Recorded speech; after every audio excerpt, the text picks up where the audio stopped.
Frères et sœurs, bonjour tous. Ce matin, nous continuons d'étudier le témoignage de Matthieu, l'évêque du chapitre 5. Hier, nous avons appris que lorsque nous prions, comment nous devrions prier.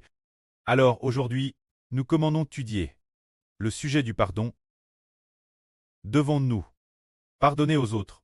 Ah, il faut pardonner, car le Seigneur Jésus-Christ a dit: si vous pardonnez aux hommes leurs offenses, votre Prêcleste vous pardonnera aussi.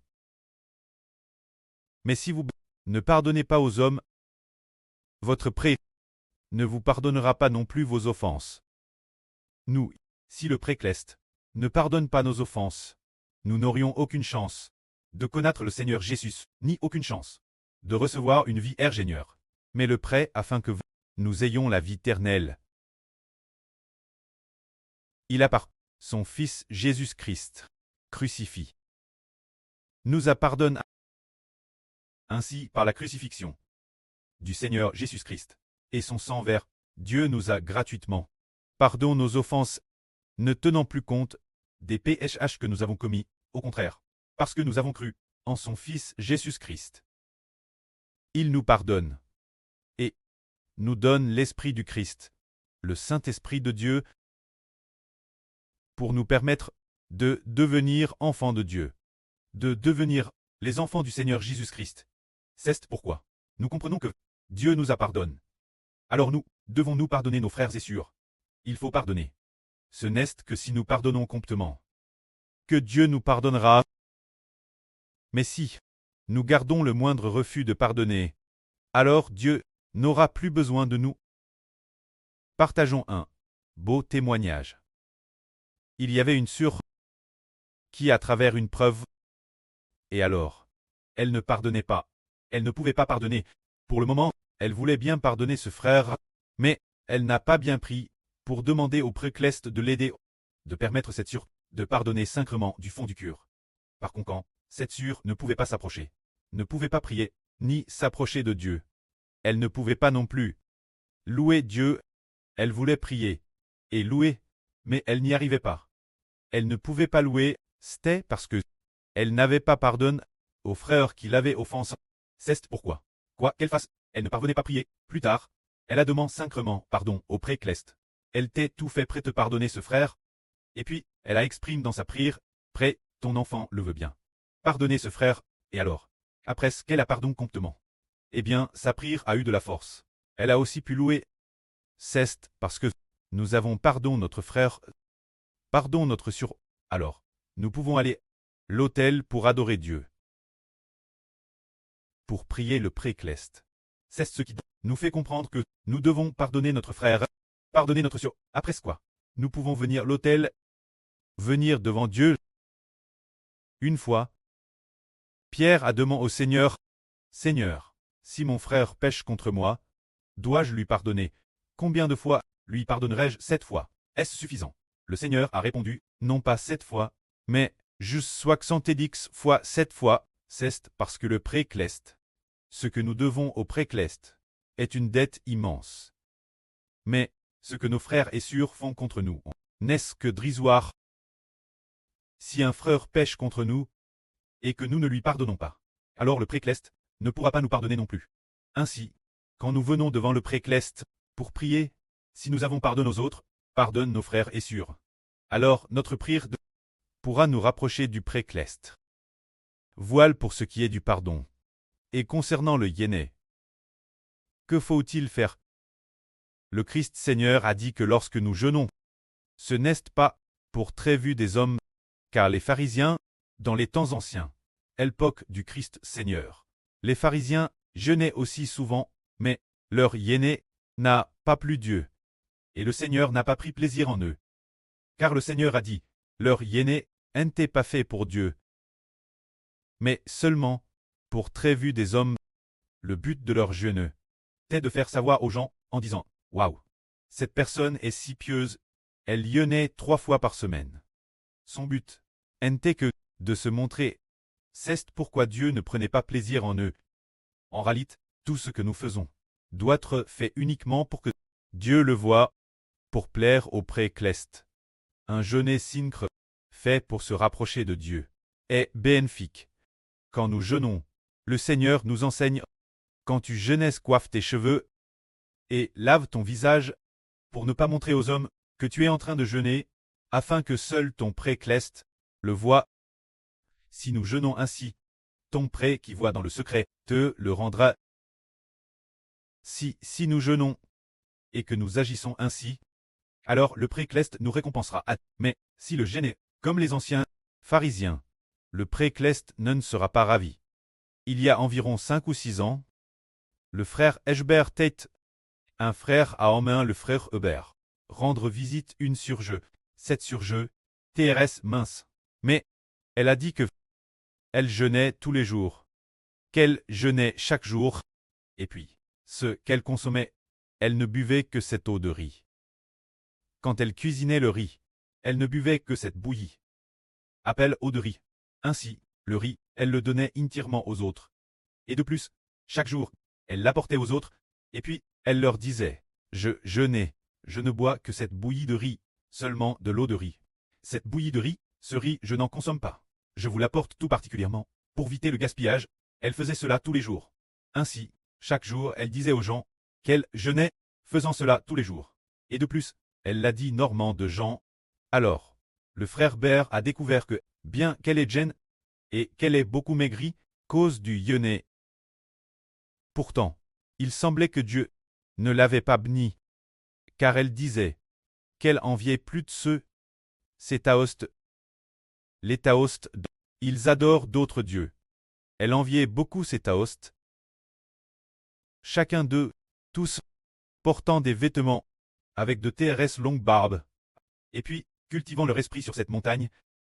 Dès que Eshbert a entendu cela, Eshbert a dit, son jeûne est inutile, parce qu'elle a gêne, sans savoir comment s'approcher de Dieu, mais au contraire, elle enviait ceux qui adorent d'autres dieux. Alors nous comprenons que le jeûne est fait pour mieux s'approcher du pré céleste. Et nous, ses enfants, tout ce que nous faisons est fait pour Dieu, fait pour le Seigneur, uniquement pour que Dieu le voie, fait sous le regard du Seigneur. Alors tout ce que nous faisons sera béni par Dieu, mais si nous le faisons pour gagner les louanges des hommes, les hommes l'ont digélou, alors il ne recevra plus la bénédiction de Dieu, car tout ce que l'on fait, ce n'est qu'en le faisant pour Dieu, que l'on reçoit la bénédiction, en le faisant pour le Seigneur, que l'on est béni. C'est pourquoi, quand nous jeûnons, nous devons veiller, le faire pour Dieu, uniquement pour l'amour de Dieu, et non pas pour très vue des hommes. Alors, concernant la recherche du royaume des cieux, le Seigneur a enseigne ainsi. Vous, ce petit troupeau, ne craignez point, car votre pré trouve bon de vous donner le royaume. Ne vous amassez pas des trésors sur la terre, car l'eau l'atteigne, et la rouille détruise, et les voleurs percent et drobent. Au contraire, vous devez plutôt vendre vos biens et donner l'aumône.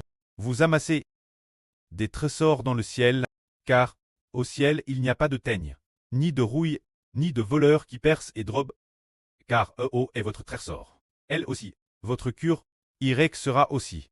Ce passage, il parle de rechercher le royaume des cieux. Et pour ceux qui recherchent le royaume, le Seigneur dit, vous, ce petit troupeau, ne craignez point, car votre pré trouve bon de vous donner le royaume, ici. Qu'est-ce que ce petit troupeau? Ce sont les 144 euros personnes, celles qui sont clestes, inscrites dans le livre de vie de l'agneau. Appelez le petit troupeau. Cependant, ceux de frère Eshbert, ceux rachetés par frère Eshbert, sont appelés la grande foule. La grande foule innombrable.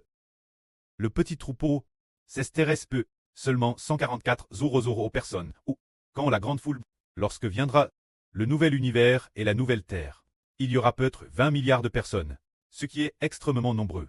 Et ici il est dit, ne craignez pas, ce qui signifie que ce petit troupeau, les enfants du livre de vie de l'agneau, beaucoup d'entre eux seront tous persécutés, tout le monde sera persécuté, beaucoup seront tous. C'est ce que le Seigneur dit. Ne craignez pas. Puis le Seigneur dit, car le pré trouve bon de vous donner le royaume. Qu'est-ce que cela signifie? Le pré trouve bon de vous donner le royaume. Cela signifie que le pré se plaît vous donner l'autorité royal. Vous l'accordez. C'est-à-dire très roi. Ici, le roi, et appelle l'autorité royale.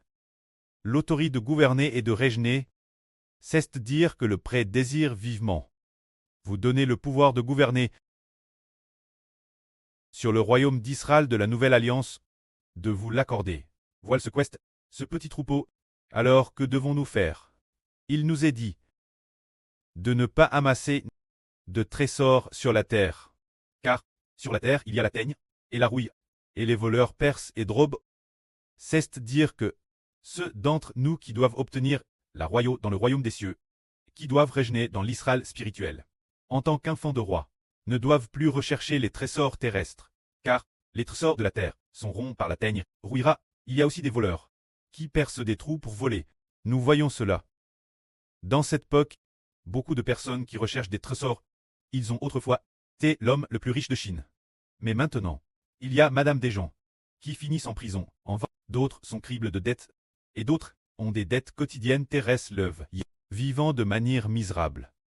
La richesse passe, la gloire et la richesse passent. La gloire passe. Maintenant, elle a disparu et s'est ternie. Et les aplutes laissent criblesse de dettes, souffrant de manière indicible. Le Rédempteur a dit, ceux qui accumulent des trésors sur la terre sont ainsi, c'est un dur labeur, c'est ainsi. Leurs trésors sont ronds par les mythes et vont rouiller. Mais nous devons accumuler des trésors dans le ciel. Parce que les trésors clestes ne sont pas ronds par les mythes, ne rouillent pas, et il n'y a pas de voleurs qui percent pour voler. Concernant les trésors clestes, le prêtre a fait rêver le frère Hébert. Faites deviner une énigme au frère Hébert. Apple, or, argent, argent. Ce qui signifie deviner le nom d'une femme. Plus tard, le frère Hébert a devint juste. Cette femme s'appelle Sur Wang Ajun. Ensuite, dans le RVE, il a hervé plusieurs reprises de Sur Wang Ajun. Dans le RVE, elle a pour le frère Hébert. Alors, tenant une poigne de branches pour la donner au frère Hébert, cette poigne de branches en avait 6. Peut-être environ 6. Ce moment-elle l'année dernière. Alors, ce qui est merveilleux, c'est que plus tard le frère Hébert a DJ obtenu les frères des 6 tribus. Ces 6 branches sont les 6 tribus. Quand sur Wang Ajun, elles symbolisent le royaume des cieux. Le précleste a fait rêver le frère Hébert d'or argent argent. Pour dire que le véritable trésor est le royaume des cieux. C'est de l'or véritable. L'argent est dans le feu ardent. Et dans le feu ardent, l'or purifie. Qui nous fait obtenir le royaume des cieux est la véritable richesse. Le royaume des cieux. Quand nous lisons l'Apocalypse, nous découvrons que les rues du royaume des cieux sont toutes d'or. Tout le royaume des cieux est orne de toutes sortes de pierres précieuses. Les rues sont toutes d'or. Les murailles sont faites de diverses pierres précieuses. Les fondations sont aussi de diverses pierres précieuses. Il y a de l'émeraude, du saphir, du diamant, de la chrysolite. Toutes sortes de pierres précieuses ornent le royaume des cieux. C'est cela le véritable trésor. Alors que sur la terre, par exemple, un gramme d'or est si cher que les gens ordinaires ont du mal l'acheter. Difficile de s'en procurer. On entend rarement dire qu'un certain frère ou une certaine sœur puisse acheter 1 kilogramme d'or. 1 kilogramme d'or, peut-être que nous ne pourrions madame pas l'acheter avec toutes nos possessions. Mais l'avenir dans le royaume des cieux. Dans le royaume des cieux, tout le royaume des cieux est d'or pur. Et de plus, il y a aussi beaucoup de pierres précieuses et de perles. Les portes du royaume des cieux sont de perles. Nous pouvons ainsi comprendre qu'il faut chercher le royaume des cieux, devenir des rois du royaume des cieux. Alors nous obtiendrons tous ces trésors. Que la gloire soit au prêtre et au Seigneur. Amen.